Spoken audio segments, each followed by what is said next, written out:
Hello' মাই dear student, মই আৰ.কে. ভূঞা। আমি আলোচনা কৰি আছোঁ ক্লাছ 11ৰ মেথমেটিক্স। এতিয়া ক্লাছ 11ৰ মেথমেটিক্সৰ আমাৰ আজিৰ টপিকটো হৈছে ফাংচন। আমি কি আলোচনা কৰিম? ফাংচন অৰ মেপিং, ফলন বা চিত্ৰণ। চিত্ৰণৰ আমি আলোচনা কৰিম কি? Function definition. What is a function? What is a function? ভেৰিয়েবলত আমি চলক ৰাশিত ফলনৰ সংজ্ঞা দিম, তাৰপিছত সংহতিত ফলনৰ সংজ্ঞা দিম, তাৰপিছত আমি ছাম টাইপছ অফ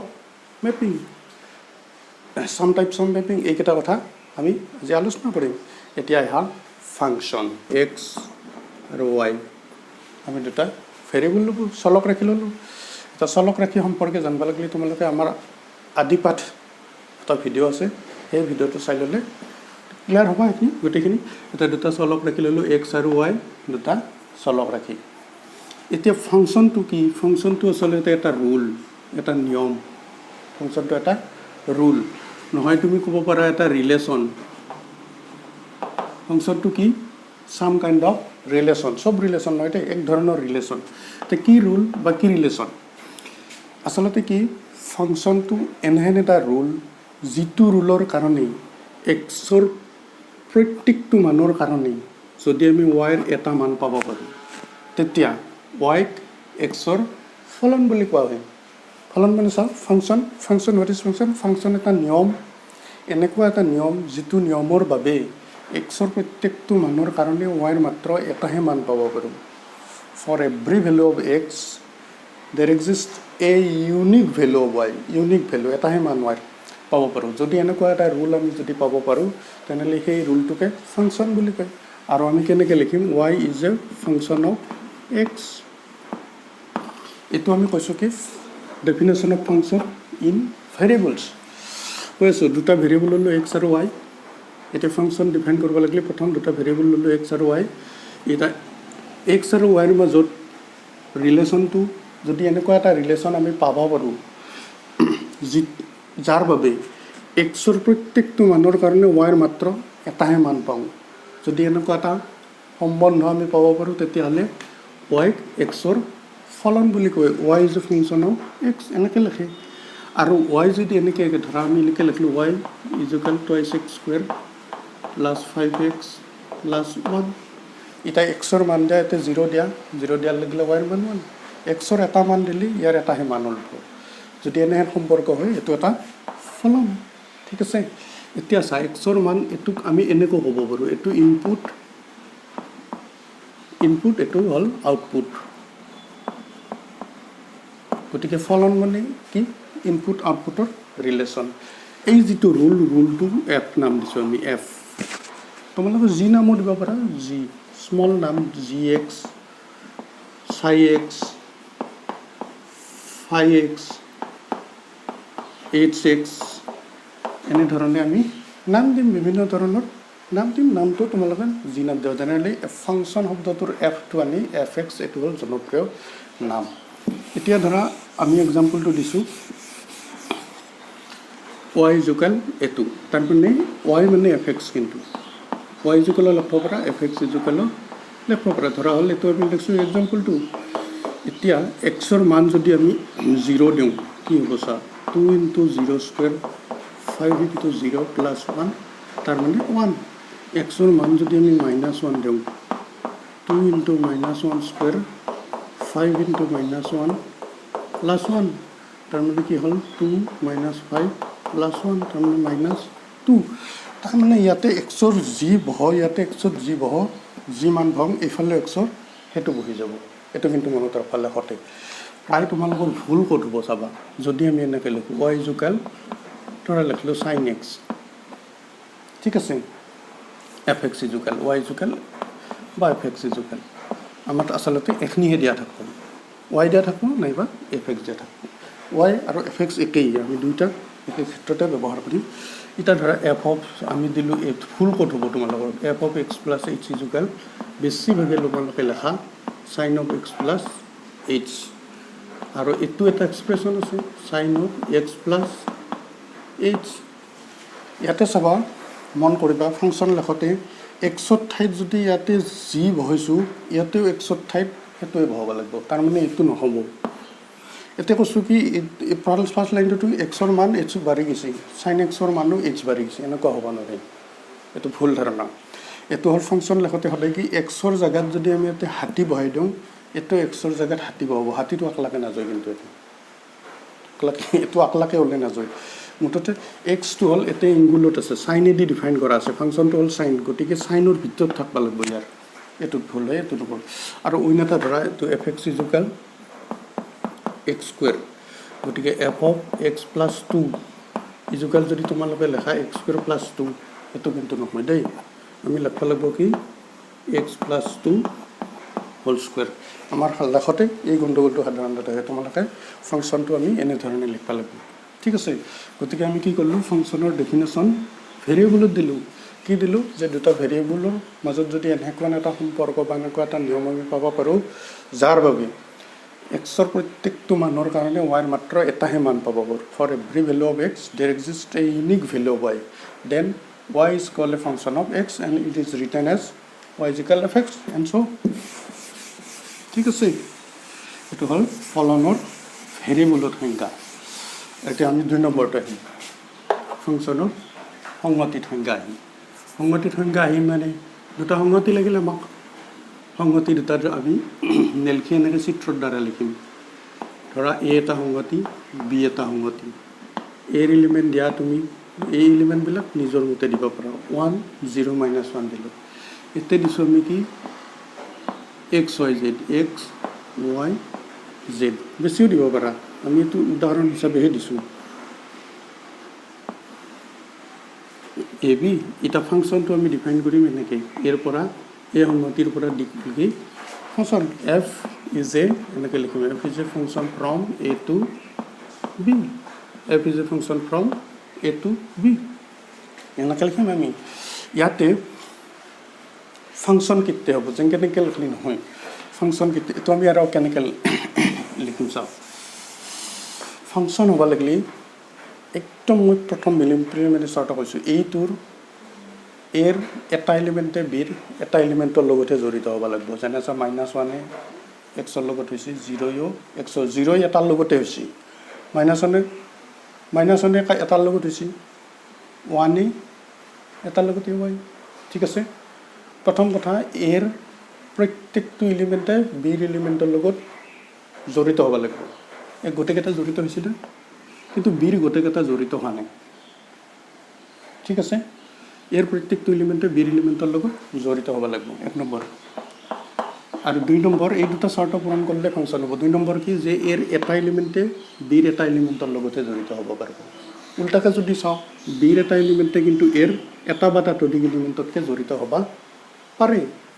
গতিকে 1 নম্বৰ শৰ্ত হৈছে কি এৰ প্ৰত্যেকটো এলিমেন্টে বিৰ এটা এলিমেন্টৰ লগত কানেক্ট হ'ব পাৰিব আৰু এৰ প্ৰত্যেকটো এলিমেন্টে বিৰ এলিমেন্টৰ লগত কানেক্ট হ'ব লাগিব 1 নম্বৰ 2 নম্বৰ এটা এলিমেন্টে এৰ এটা এলিমেন্টে বিৰ এটা এলিমেন্টৰ লগতহে কানেক্ট হ'ব পাৰিব এই দুটা কথাৰ উল্টাটো চাবা ইয়াৰে প্ৰত্যেকটো এলিমেন্ট ইয়াৰ লগত কানেক্ট নহ'বও পাৰে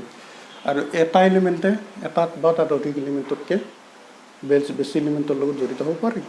এই দুটাই শৰ্ত মিলি এই দুটা শৰ্ত মনত ৰাখা এটা ইয়াতে আমি কি জানিব লগা থাকিল এইটো চা F is a function from A to B ইয়াতে লিখছো কাৰণ এখানে আমাক ডিফাইন কৰিব লাগিব এটো কি বুলি কয় আদি ক্ষেত্ৰ বুলি কয় আদিতে পালো না আমি আদি ক্ষেত্ৰ তাৰমানে এটো হল প্ৰথমে যেটো পালো এটো প্ৰথমটো হল আদি ক্ষেত্ৰ ইংৰাজীটো নাম হল ডোমেইন আৰু এটো সহ ক্ষেত্ৰ সহ মানে লগত থকা ক্ষেত্ৰ সহ ক্ষেত্ৰ বা এটো কো ডোমেইন ঠিক আছে আদি ক্ষেত্ৰ সহ ক্ষেত্ৰ ডোমেইন কো ডোমেইন ইয়াতে আৰু ঘটনা আছে এতে টু সেট চাও এটু সেটৰ এলিমেন্টে ইয়াৰ লগত জড়িত হৈ আছে গতিকে এই সেটটোক আৰু ৰেঞ্জ বুলি কয় পৰিসৰ এই কথাখিনি বুজিব লাগিব দেই কাৰণ আমি পিছত আগবাঢ়িব লাগিলে এই ইয়াৰ নামবিলাক জানিব লাগিব চাও যিবিলাক এই সহ ক্ষেত্ৰৰ সব এলিমেন্টে জড়িত নহবও পাৰে কেতিয়াবা জড়িত হ'বও পাৰে যদি সব এলিমেন্টে জড়িত নহয় বুলি ধৰা তেতিয়া কি হ'ব যিবিলাক এলিমেন্টে জড়িত হয় সেই এটো সংগতিক যদি হেতুক যদি আমি এটা সংগতি কৰো এই সংগতিটোক ৰেঞ্জ সেট বুলি কয় বা পৰিসৰ বুলি কয় গতিকে চাওক আমি যেতিয়া সংহতিত ফলন ডিফাইন কৰিব পাৰোঁ আমি নন এমটি সেট ল'লোঁ দুটা ঠিক আছে প্ৰথমে যেটো ল'ম হেতুক আদি ক্ষেত্ৰ বুলি ক'ব ডোমেইন আৰু দ্বিতীয়তে লটোক হ'ল সহক্ষেত্ৰ কোডোমেইন এতিয়া চাওঁ আৰু এটা কথা হ'ল এইটো হ'ল প্ৰি ইমেজ আৰু এটা হ'ল ইমেজ ৰেঞ্জত পাম আমি এইটো ইমেজ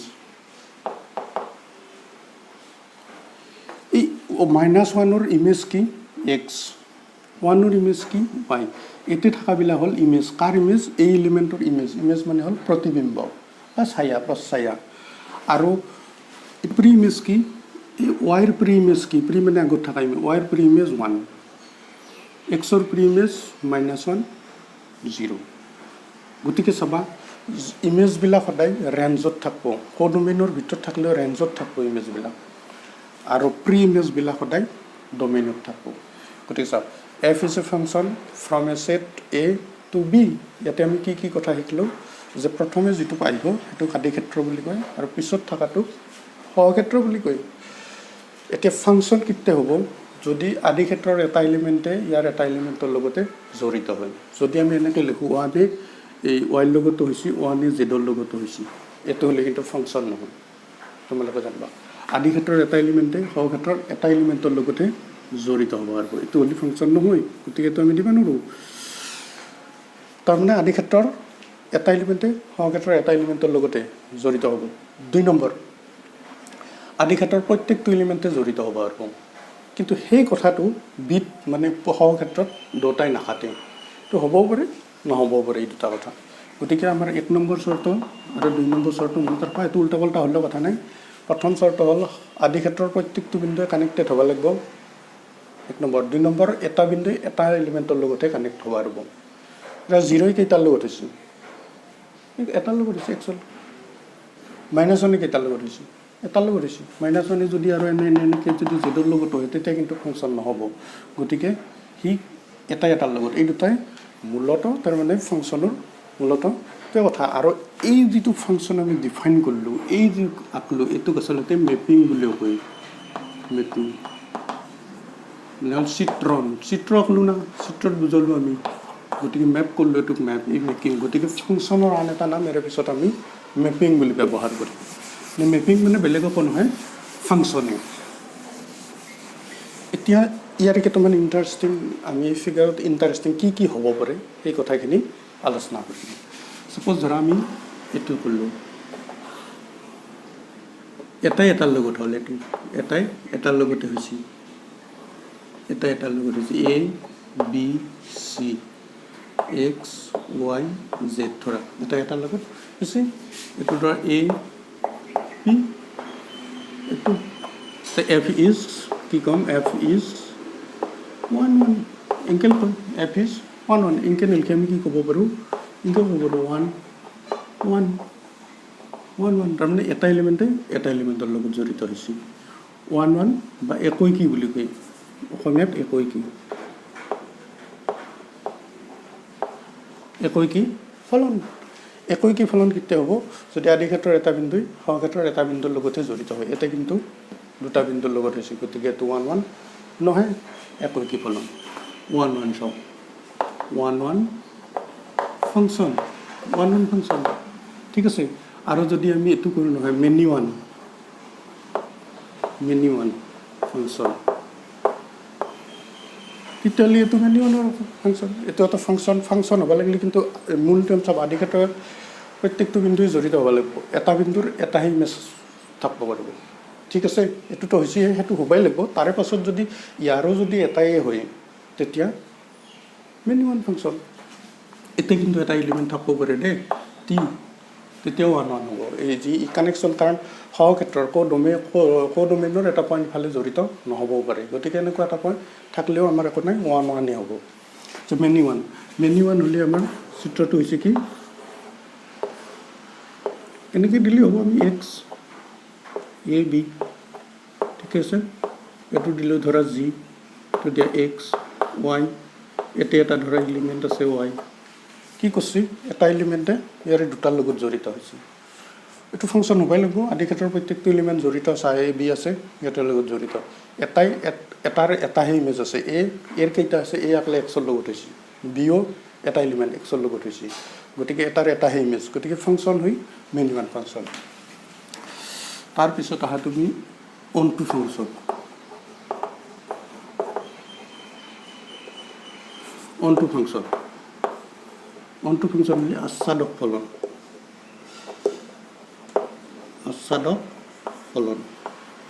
আচ্ছাদক ফলনটো কি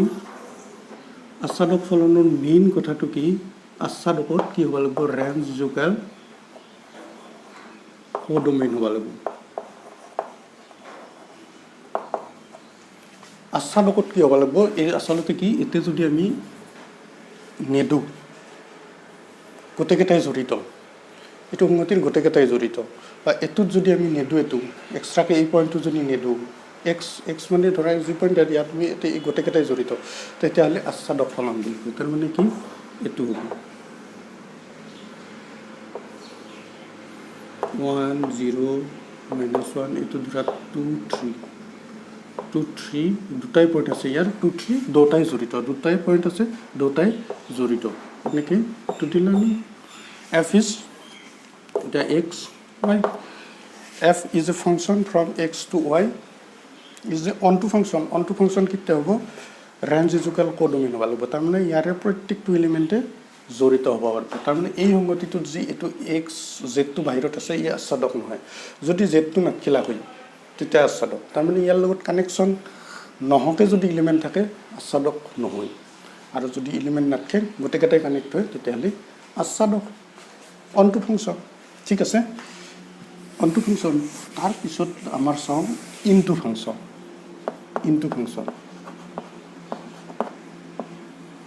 ইনটো ফাংচন কি জাষ্ট গ্ৰাফত বুজি পালেই হ'ল তোমালোকে ইনটো ফাংচন হ'লে কি এনেকুৱা হ'ব ধৰা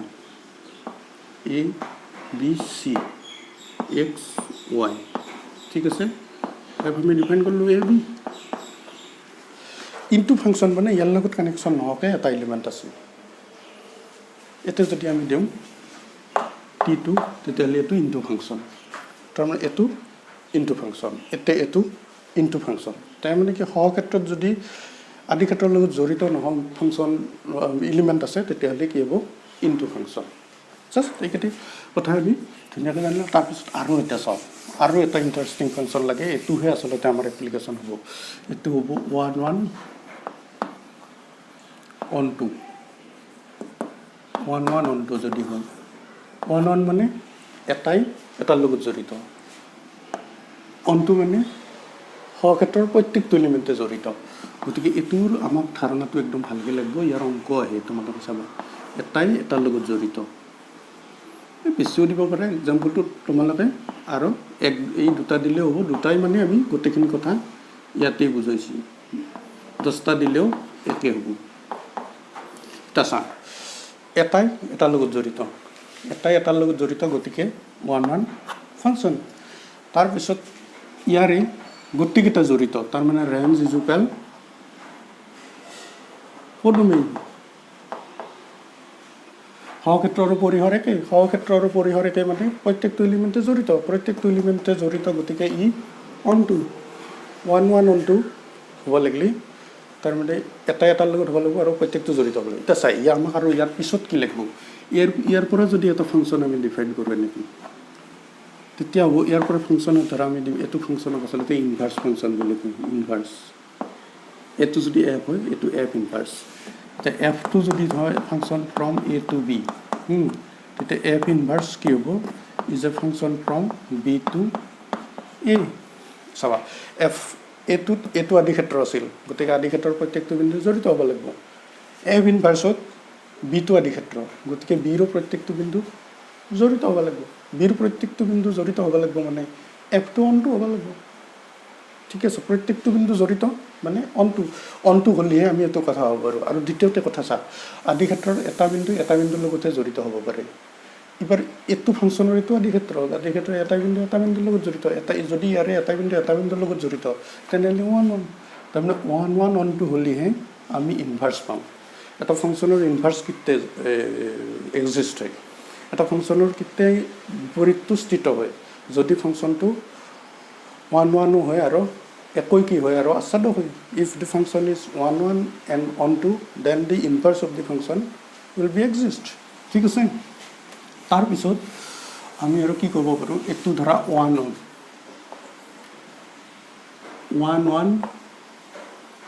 1 into এটো 1 1 into example 1 1 সা 1 1 এটা লগত জড়িত আছে তাৰ বাহিৰে এটা মূল্য আছে into মানে এটা এক্সট্ৰা মূল্য থাকা লাগিব যেটো ইয়াৰ লগত জড়িত নহয় গতিকে এটো হল